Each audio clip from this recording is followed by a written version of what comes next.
Question number 6 में आ जाते हैं, राष्ट्रीय प्रेस दिवस से संबंधित है। हाल ही में राष्ट्रीय प्रेस दिवस 2025 कब सेलिब्रेट किया गया है? तो 16 नवंबर को सेलिब्रेट किया है। भारतीय प्रेस परिषद का गठन 1965 के अधिनियम से हुआ है और 1979 के अधिनियम से इसका पुनर्गठन किया गया है। इसमें एक अध्यक्ष और 28 सदस्य होते हैं। सर्वोच्च पुरस्कार की बात करते हैं, संस्था का सर्वोच्च पुरस्कार राजा राम मोहन राय के नाम पे है। भारतीय पत्रकारिता के जनक की बात कर, राजा राम मोहन राय को भारतीय पत्रकारिता का जनक कहते हैं। भारत का पहला समाचार पत्र की बात करते हैं, बंगाल गजट है, जिसे जेम्स ऑक्सटन हिकी ने प्रकाशित किया था।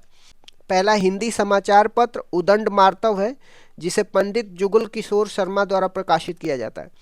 भारतीय प्रेस के मुक्तिदाता किसको बोला जाता है? चार्ल्स मेटकॉफ को बोला जाता है। वर्नाकुलर प्रेस एक्ट की बात करते हैं, यह 1878 में लिटन के द्वारा लाया गया था। बहुत ही इंपॉर्टेंट पॉइंट है, ध्यान में रखना आपको। और इससे संबंधित कुछ और दिवस की बात करते हैं। 15 नवंबर को भगवान बिरसा मुंडा की जयंती पर जनजातीय गौरव दिवस मनाते हैं और 150वीं जनजातीय गौरव दिवस मनाया गया है। इसी दिन 15 नवंबर को झारखंड राज्य की स्थापना भी हुई थी। क्वेश्चन नंबर 7 में आ जाते हैं, भारत मध्य एशियाई देशों की रणनीतिक साइबर अभ्यास से संबंधित है। हाल ही में भारत और मध्य एशियाई देशों ने कहाँ रणनीतिक साइबर अभ्यास का आयोजन किया है? तो इसका आंसर नई दिल्ली होगा। इसका उद्देश्य क्या है? साइबर सिक्योरिटी को बेहतर करना और साइबर क्राइम को रोकना है। मध्य एशियाई देश की बात करते हैं, जिसमें कजाकिस्तान जिसकी राजधानी अस्ताना है, उज्बेकिस्तान जिसकी राजधानी ताशकंद है, तुर्कमेनिस्तान जिसकी राजधानी अशगाबाद है, किर्गिस्तान जिसकी राजधानी बिश्केक है, तजाकिस्तान जिसकी राजधानी दुशांबे है।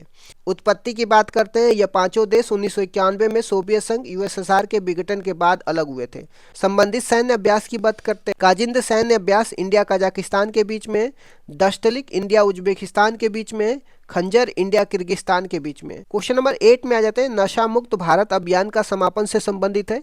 केंद्र सरकार 5 वर्षीय नशा मुक्त भारत उत्सव अभियान का समापन कार्यक्रम कहाँ पे आयोजित करेगा? तो अमृतसर पंजाब में करेगा। अभियान की शुरुआत की बात करते हैं, यह अभियान 15 अगस्त 2020 से शुरू किया गया था।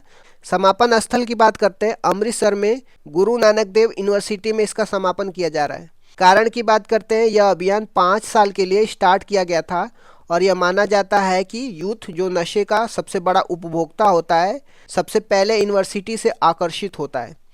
क्वेश्चन नंबर 9 में आ जाते हैं, ब्लू फ्लैग सर्टिफिकेट से संबंधित है। हाल ही में किस राज्य के सोनापुरा और पूरी समुद्र तटों को फिर से ब्लू फ्लैग सर्टिफिकेट मानक प्राप्त हो गया है? तो उड़ीसा को। प्रमाण पत्र देने वाली संस्था की बात करते हैं, फाउंडेशन ऑफ एनवायरमेंट एजुकेशन, जो कि डेनमार्क की संस्था है, ये प्रमाण पत्र देती है। तटों का विवरण की बात करते हैं, सोनापुरा गंजाम जिले में है और पूरी का गोल्डन बीच प्रसिद्ध है। विशेषता की बात करते हैं, पूरी के गोल्डन बीच को यह सर्टिफिकेट 7वीं बार मिला है। मानक की बात करते हैं, यह अवार्ड उन समुद्री बीचों को मिलता है जो स्वच्छ और सतत होते हैं, जहां पर्यावरण को नुकसान नहीं पहुंचाया जा रहा हो। कुल संख्या की बात करते हैं, अब तक भारत के 18 बीचों को ब्लू फ्लैग सर्टिफिकेट प्राप्त हो चुका है।